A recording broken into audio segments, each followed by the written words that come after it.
Hi friends, আজকে আমি রান্না করছি লইট্টা শুটকি। বাজার থেকে শুটকি মাছ কিনে কিভাবে ধুয়ে পরিষ্কার করে রান্না করবেন সেই রেসিপিটি আমি আপনাদের সাথে শেয়ার করছি। আশা করছি রেসিপিটি আপনাদের খুবই ভালো লাগবে। আর ভালো লাগলে প্লিজ চ্যানেলটা সাবস্ক্রাইব করে অল অপশন সিলেক্ট করে আমার পাশেই থাকবেন। তো চলুন কিভাবে এই লইট্টা শুটকি রান্না করি সেই রেসিপিটি আপনাদের সাথে শেয়ার করছি। লইট্টা শুটকি রান্নার জন্য আমি এখানে প্রায় 300 গ্রামের মতো শুটকি মাছ নিয়েছি। তো প্রথমে আমি মাছটাকে কেটে নিচ্ছি। তো প্রথমে শুটকি মাছের লইট্টা শুটকির যে মাথার অংশ সেটা কেটে বাদ দিয়ে দিতে হবে। এরপর পেটের যে অংশ সেটা কিন্তু কেটে দিতে হবে। এখানে কিন্তু অনেক ময়লা থাকে। এরপর লেজের যে অংশ সেটা কেটে বাদ দিয়ে দিলাম। এখন আমি মাছটাকে কেটে পিস করে সাইজ করে নিয়ে নিলাম। দেখুন পাখনাতে কিন্তু অনেক ময়লা থাকে। তো খুব ভালোভাবে মাছটাকে পরিষ্কার করে নিতে হবে। তো সবগুলো মাছ কিন্তু আমি ঠিক এইভাবে পরিষ্কার করে নিলাম।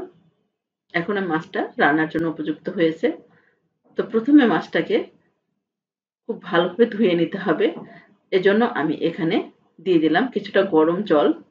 তো গরম জলটা দিয়ে প্রায় 10 থেকে 15 মিনিটের মতো ঠিক এইভাবে ভিজিয়ে রেখে দিতে হবে।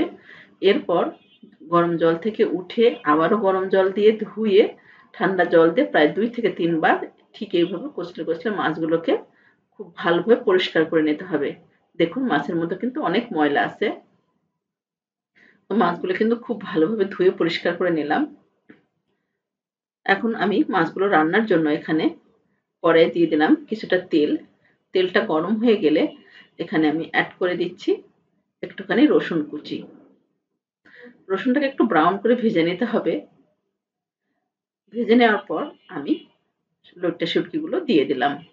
রসুনের সঙ্গে একটু মাছগুলো ভেজে নিতে হবে। এতে করে শুটকি মাছের যে গন্ধ সেটা কিন্তু চলে যাবে। তো মাছটাকে খুব ভালোভাবে একটু ভেজে নিতে হবে। দেখুন মাছগুলো একটু ব্রাউন কালার করে ভেজে নেওয়ার পরে মাছগুলো উঠিয়ে নিতে হবে। তো মাছগুলো ভাজা হয়ে গেছে, আমি মাছগুলো উঠিয়ে নিলাম। এরপর কড়াইয়ে দিয়ে দিলাম কিছুটা তেল। তেলটা গরম হয়ে গেলে এখানে দিয়ে দিচ্ছি 2টা তেজপাতা আর এখানে দিয়ে দিলাম একটুখানি দারচিনি। একটু তেলের উপর নেড়ে নেওয়ার পর এখানে দিয়ে দিচ্ছি পেঁয়াজ কুচি। তো পেঁয়াজটা কিন্তু একটু বেশি দিয়ে দিতে হবে। আমি প্রায় 1 কাপের মতো দিয়ে দিলাম পেঁয়াজ। পেঁয়াজটাকে একটু ব্রাউন করে ভেজে নিতে হবে। পেঁয়াজটা কিন্তু ভাজা হয়ে গেছে। ঠিক এরকম ব্রাউন করে ভেজে নিতে হবে। এরপর এখানে অ্যাড করে দিতে হবে আদা এবং রসুনের পেস্ট। আমি 2 চামচের মতো দিয়ে দিলাম আদা রসুনের পেস্ট।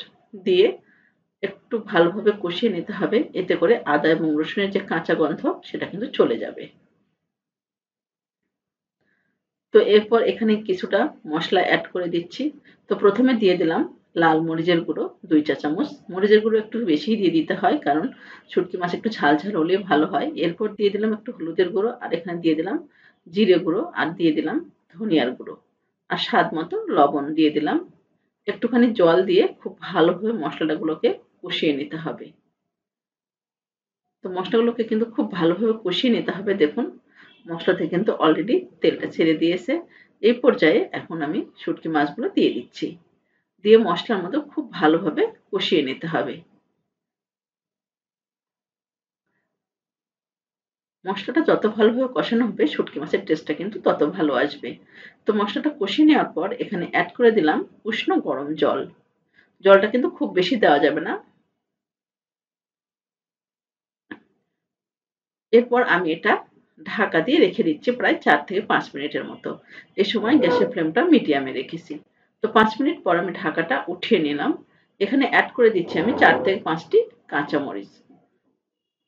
একটু ভালোভাবে মিশিয়ে নিলাম। এরপর আমি এটা আবারও ঢাকা দিয়ে রেখে দেব প্রায় 2 মিনিটের মতো। তো 2 মিনিট পর আমি ঢাকাটা আবারও উঠিয়ে নিচ্ছি। এখানে আমি একটুখানি দিয়ে দিচ্ছি গরম মসলার গুঁড়ো। সুন্দর একটা ফ্লেভারের জন্য দিয়ে খুব ভালোভাবে মিশিয়ে নিতে হবে। তো দেখুন শুটকি মাছটা কিন্তু আমার রান্না একদম রেডি। এটা গরম, গরম ভাতের সঙ্গে খেতে কিন্তু অসাধারণ লাগে। আশা করছি আমার এই রেসিপিটি ভালো লেগেছে। ভালো লাগলে লাইক, কমেন্ট এবং শেয়ার করবেন। তো আজ এ পর্যন্তই। ভালো থাকবেন এবং সুস্থ থাকবেন।